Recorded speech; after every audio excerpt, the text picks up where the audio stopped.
तर बातमी आहे जळगावमधून जिल्ह्यामधील केळी उत्पादक शेतकरी सध्या अति उष्णतेच्या संकटाचा सामना करतायत। मागील काही दिवसांपासून जिल्ह्यात तापमान 43 ते 44 अंशांपर्यंत पोहोचलंय। त्यामुळे हजारो हेक्टरवरील केळी बागांना मोठा फटका बसलाय।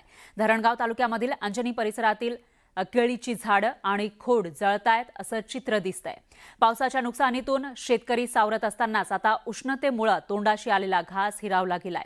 रात्रंदिवस पाणी देऊन सुद्धा केळी बागा वाचत नसल्यानं शेतकरी हतबल झालेत।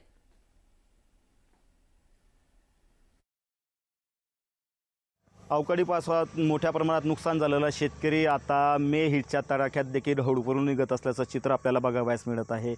आपण जळगावच्या धरणगाव तालुक्यातील अंजनी परिसरात आहोत। या ठिकाणी आपण बघू शकतायत की अतिउष्णतेमुळे केळी बागा ज्या आहेत त्या पूर्णपणे जळायला सुरुवात झालेली आहे। आपण या ठिकाणी बघू शकतोय की केळीचा जो घड आहे या ठिकाणी कशा पद्धतीने हळूहळू जळत आहे आणि त्याचा परिणाम असा होतोय की केळीची जी पानं आहेत ती करपलेली आहेत, केळीची जी वाढ आहे ती पूर्णपणे खुंटलेली आहे, तर काही ठिकाणी केळी देखील आता जळायला सुरुवात झालेली आहे। आपण बघू शकतायत की संपूर्ण बाग जी आहे ती अतिउष्णतेमुळे जी आहे ती जळालेली आहे। पानं जी आहेत ती पूर्णपणे कोरडी पडली आहेत, काही पिवळी पडत आहेत आणि यामुळे जळगाव जिल्ह्यातील हजारो हेक्टरवरील शेतकऱ्यांना जे आहे केळीच्या बाग जे शेतकरी आहेत, केळी उत्पादक जे शेतकरी आहेत त्यांना मोठा फटका बसल्याचं चित्र आपल्याला बघावयास मिळत आहे।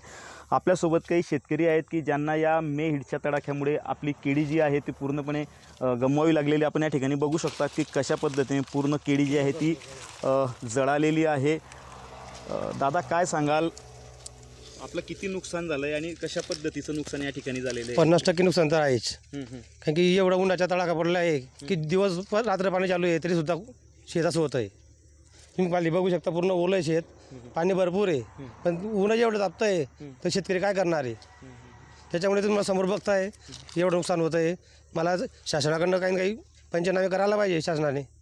आता अतिउष्णतेमुळे केळी जळत असताना आपण काय बचावासाठी काय काय प्रयत्न करताय? साड्या वगैरे लावल्या साड्या वगैरे लावतोय आम्ही, नाहीतर मकाच्या हे लावणार आहोत येऊनपर्यंत, पण मग तरी देखील त्याचा फरक पडत नाही केळी बागा नाही करतायत? उष्णता एवढी आहे 43-45 पर्यंत गेले तापमान, तर त्याच्याने गरम हवेने पूर्ण किडीचे गड पूर्ण दंडे सरत आहे। आपल्या माध्यमातून शासनाला विनंती करेल की आमचे पंचनामे हे उष्णतेचे लवकरात लवकर करावेत आणि आम्हाला जी भरपाई येतील लवकरात लवकर द्यावी।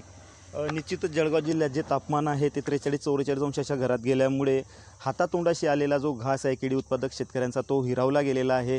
आधीच आम्ही अवकाळी पावसामुळे नुकसान झेललेलं आहे आणि तशात आता उन्हाचा जो तडाखा आहे त्याच्यात देखील शेतकरी होरपळून निघत आहे। त्यामुळे आता कुठेतरी शासनाने लवकरात लवकर पंचनामे करावेत आणि शेतकऱ्यांच्या पाठीवर हात ठेवावा अशी मागणी या ठिकाणी शेतकऱ्यांनी केलेली आहे।